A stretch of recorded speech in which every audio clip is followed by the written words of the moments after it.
Hello friends and dear student, एक बार फिर से आपका बहुत बहुत स्वागत है। तो आज के इस लेक्चर में हम लोग पढ़ने वाले हैं फार्मास्यूटिक्स चैप्टर नंबर 4 के एमसीक्यूज़, और ये इसका सेकंड पार्ट है।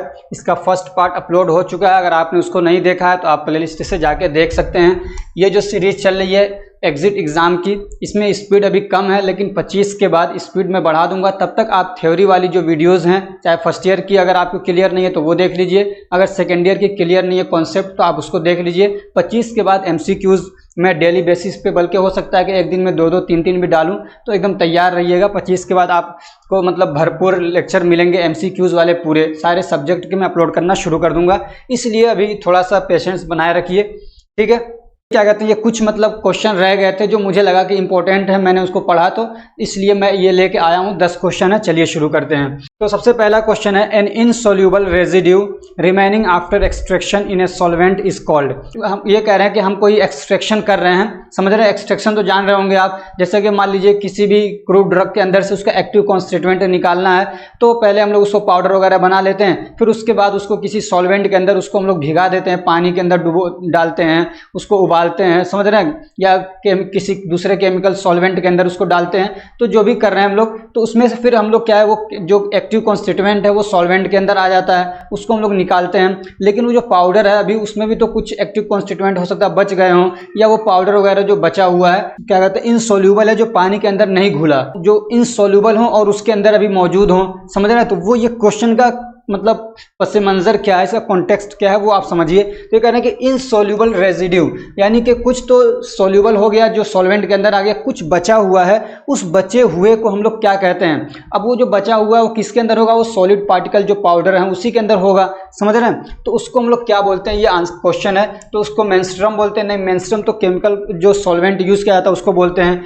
लीचिंग बोलते हैं, नहीं लीचिंग भी नहीं बोलते हैं। ये आंसर इसका मार्क है, क्या बोलते हैं उसको, मार्क बोलते हैं, MARC, ठीक है ना, मेसल भी नहीं बोलते हैं। अगला क्वेश्चन है, which method of separation involve removal of components from a solution in precipitated form. ये कह रहे हैं कि हम कोई भी सॉल्यूशन है, उसके अंदर कोई एक्टिव कॉन्स्टिट्यूएंट है, 2 हैं 3 हैं, ठीक है, तो उसमें से हम किसी एक को निकाल रहे हैं अलग, ठीक है ना, और किस फॉर्म में, प्रिसिपिटेटेड फॉर्म में। तो इस मेथड को हम क्या कहते हैं, जिसमें प्रिसिपिटेशन करके हम लोग निकाल रहे हैं, तो उसको हम लोग क्या बोलेंगे, फ्रैक्शनल क्रिस्टलाइजेशन, या सिर्फ क्रिस्टलाइजेशन भी बोल सकते हैं। और इसमें ऐसा होता है कि उनका जो मतलब उनकी जो सोल्युबिलिटी होती है वो अलग होती है, उनका जो क्या कहते हैं बॉइलिंग पॉइंट होता है वो अलग होता है, अलग अलग क्या कहते हैं कंपोनेंट के, तो इस तरीके से कर पाते हैं उसमें हम लोग, ठीक है ना। तो हमारा आंसर क्या है, फ्रैक्शनल क्रिस्टलाइजेशन। फ्रैक्शनल डिस्टिलेशन नहीं है इसमें, तो मतलब डिस्टिलेशन में आपने पढ़ा होगा कि उसको भाप बना के, 2 कंपोनेंट्स हैं, एक को भाप बना के उड़ाया जाता है, समझ रहे हैं। अगला क्वेश्चन है, एन एक्सट्रैक्ट ऑफ प्लांट और animal material dissolve in alcohol is called. ये कह रहे हैं कि कोई मतलब कोई प्लांट है, ये कह रहे हैं कोई प्लांट से या किसी एनिमल से हम लोग क्या है एक्सट्रैक्ट को निकालते हैं, ठीक है ना।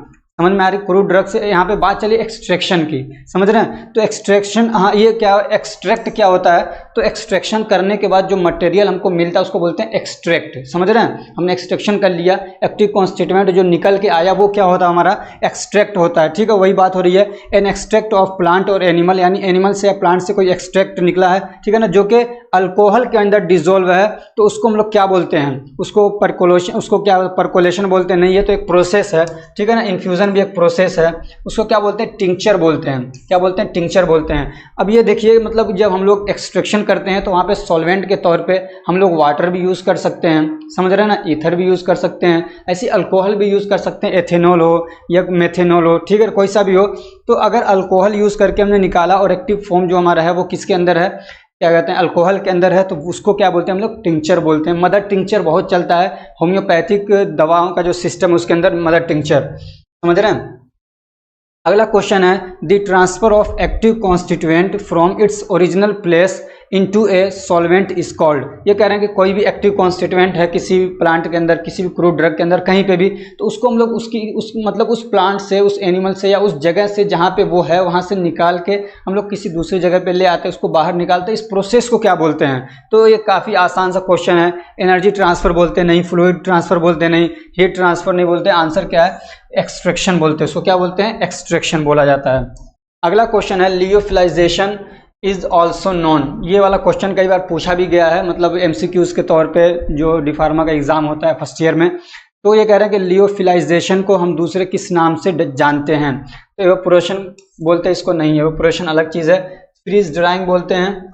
जी हाँ, इसका असल जो आंसर है फ्रीज ड्राइंग है, ठीक है ना। फ्लूइडाइज्ड बेड ड्रायर को लियोफिलाइजेशन नहीं बोलते हैं, तो आंसर क्या है हमारा बी, फ्रीज ड्राइंग बोलते हैं इसको, ठीक है ना। अगला क्वेश्चन है, in which type of extraction crude drug is boiled in a specific volume of water. ये कह रहा है कि एक्सट्रैक्शन के अलग अलग आपने टाइप पढ़े होंगे, आपने पढ़ा होगा, एक इन्फ्यूज़न पढ़ा होगा, डिकॉक्शन पढ़ा होगा, इंडाइजेशन पढ़ा होगा, मैसिरेशन पढ़ा होगा, परकोलेशन पढ़ा होगा, ठीक है। तो ये कह रहे हैं कि ये जो अलग अलग टाइप के क्या कहते हैं एक्सट्रैक्शन के टाइप हैं, तो किस टाइप के अंदर क्रूड ड्रग को वाटर के अंदर क्या बॉइल्ड किया जाता है एक्सट्रैक्ट करने के लिए, ठीक है। तो इन्फ्यूज़न में करते नहीं, इंडाइजेशन वाले प्रोसेस में नहीं, मैसिरेशन में नहीं, तो कौन से में करते हैं, डिकॉक्शन वाला जो प्रोसेस है इसमें क्रूड ड्रग को वाटर के अंदर रख के उबालते हैं, ठीक है ना। तो इस वाले में क्या है, बॉइल्ड किया जाता है क्रूड ड्रग को। अगला क्वेश्चन है, for what purpose lyophilizer is used. ये एक मशीन है, ठीक है। लियोफिलाइजर ये कह रहे हैं किस पर्पस के लिए इसको यूज किया जाता है, तो पीछे वाले क्वेश्चन से आपको समझ में आ रहा होगा, एक्सट्रैक्शन के लिए नहीं जी, फिल्ट्रेशन के लिए नहीं, मिलिंग के लिए नहीं, तो किस लिए करते हैं, ड्राइंग के लिए यूज किया जाता है। किसके लिए, ड्राइंग पर्पस के लिए इसको यूज किया जाता है, जैसे कि आपने पढ़ा फ्रीज ड्रायर, ठीक है ना, तो उसी को हम लियोफिलाइजर भी कह सकते हैं। अगला क्वेश्चन है, हाँ ये आप लोगों को पिछले मैंने लेक्चर में पढ़ाया था कि ये जो क्या कहते हैं फ्रीज ड्रायर है, ये किस प्रिंसिपल पे काम करता है। अगर याद हो तो कमेंट करके ज़रूर बताना कि किस प्रिंसिपल पे काम करता है ये, ठीक है ना। अगला क्वेश्चन है, filter aid is used in filtration process. ये कह रहे हैं जो फिल्टर एड्स होते हैं, यहाँ पे एस भी लगा सकते हैं, फिल्टर एड्स को हम लोग किस पर्पस के लिए यूज करते हैं फिल्ट्रेशन में, समझ रहे हैं। ये अब देखो फिल्टर एड क्या होता है, आपने फार्मास्यूटिकल एड पढ़ा, ऐसे ही फिर ये फिल्टर एड है, ठीक है। तो फिल्टर एड क्या होते हैं, जो फिल्ट्रेशन में हेल्प करते हैं। अब किस तरीके से हेल्प करते हैं, क्या उनका मकसद होता है, तो क्या कहते हैं, टू रिमूव इम्प्योरिटीज, नहीं, no, to enhance the formation of porous filter cake and reduce cake resistance, ठीक है। तो ये वाला आंसर इसका सही है। इसमें और भी पॉइंट बढ़ा सकते हैं, लेकिन ये हमको असल याद कराना था आपको कि फिल्टर एड होते क्या हैं, समझ रहे हैं। और आप यहाँ पे सर्फेक्टेंट इसका एग्जांपल डाल सकते हैं, ठीक है ना। सर्फेक्टेंट एक तरीके का फिल्टर एड होता है, ठीक। तो ये क्या करते हैं, जो क्या कहते हैं, आपने देखा जो फिल्ट्रेशन करते हैं तो वहाँ पे एक फिल्टर केक बनता है,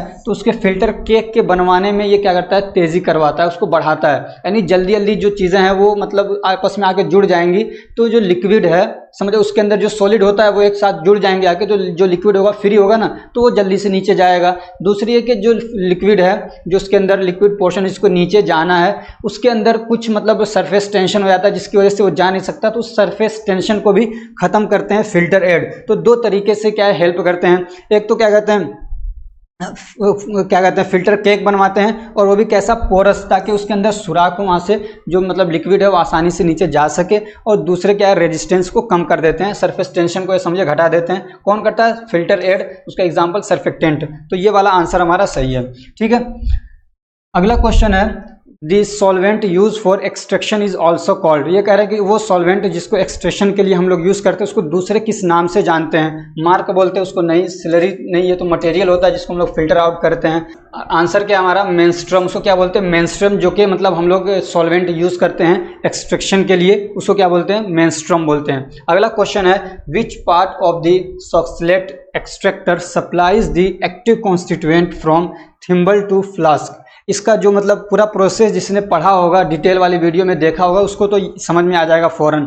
ये कह रहे हैं कि ये क्या कहते हैं, जो क्या कहते हैं सॉक्सलेट एक्सट्रैक्टर होता है, तो उसके अंदर हम लोग क्या कहते हैं एक तरीके से एक्सट्रैक्शन करते हैं, एक प्रोसेस होता है कंटिन्यूसली, उसमें चीज़ें भाप बन के जाती रहती है, फिर वापस से उसी थिम्बल के अंदर गिर जाती हैं, फिर वापस से वो क्या है नीचे फ्लास्क में आती हैं। तो ये कह रहे हैं कि वो कौन सा पार्ट है जो थिम्बल में से वापस से क्या है एक्टिव कॉन्स्टिट्यूएंट को नीचे, जो फ्लास्क का हमारा बर्तन है, जो पॉट है जहाँ पे लाके हमको एक्टिव कॉन्स्टिट्यूएंट को जमा करना है, एक्सट्रैक्ट को जमा करना है, तो वो कौन सा पाइप लेके आता है, कौन सा पार्ट लेके आता है। तो एक पॉइंट है इसमें, एक ऑप्शन है इसमें शिफॉन ट्यूब, दूसरा है वेपोर पाथ ट्यूब, तीसरा है थिम्बल, और चौथा है कंडेंसर। तो इसका आंसर कौन सा है हमारा, ये आंसर सही है, शिफॉन ट्यूब। शिफॉन ट्यूब जो इस साइड से होता है और फिर आके वो फ्लास्क में जुड़ा रहता है, समझ रहे हैं। ये थिम्बल होता है, समझ लीजिए। थोड़ा सा मैं आपको बता दूं, तो यहाँ से निकला रहता है और वो फ्लास्क में आके गिरता है। तो जब इसमें आके कंडेंस होके ऊपर से केमिकल आके गिरता रहता है और जब एक लेवल तक पहुँचता है यहाँ तक,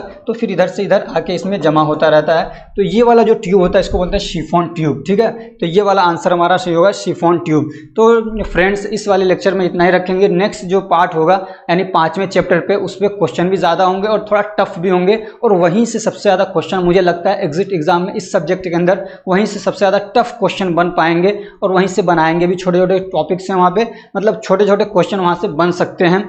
तो फ्रेंड्स अगर ये हमारी कोशिश आपको अच्छी लग रही है, आप पेशेंस के साथ में थोड़ा सा हमारा साथ दे रहे हैं, तो वीडियो को लाइक करिए, चैनल को सब्सक्राइब करिए और अपने फ्रेंड्स को भी शेयर करिए। हाँ, एक चीज़ और बता दूं, जब तक मैं लगातार वीडियो नहीं डाल पा रहा हूं, तब तक हमारा जो टेलीग्राम ग्रुप चैनल है, अभी नया चैनल मैंने बनाया, चैनल पर मैं रोज़ाना एक या दो के MCQs डालता रहता हूँ। आप जाके वहाँ के देख सकते हैं, बहुत सारे लोग देख भी रहे होंगे, वहाँ से फ़ायदा भी उठा रहे होंगे। और क्या कहते हैं, कम्युनिटी पोस्ट में भी डालता रहता हूँ। तो दोनों जगह आप एक्टिव रहिए, यूट्यूब पर भी डालता हूँ और वहाँ पर चैनल पर भी डालता रहता हूँ। और भी जो हमारे मीडिया प्लेटफॉर्म है अलग अलग, आप उसको क्या है ज्वाइन कर लीजिए, ताकि आप पूरी तरीके से SR फार्मेसी का फ़ायदा उठा सकें। इसी के साथ मुझे दीजिए इजाज़त। Thank you so much for watching.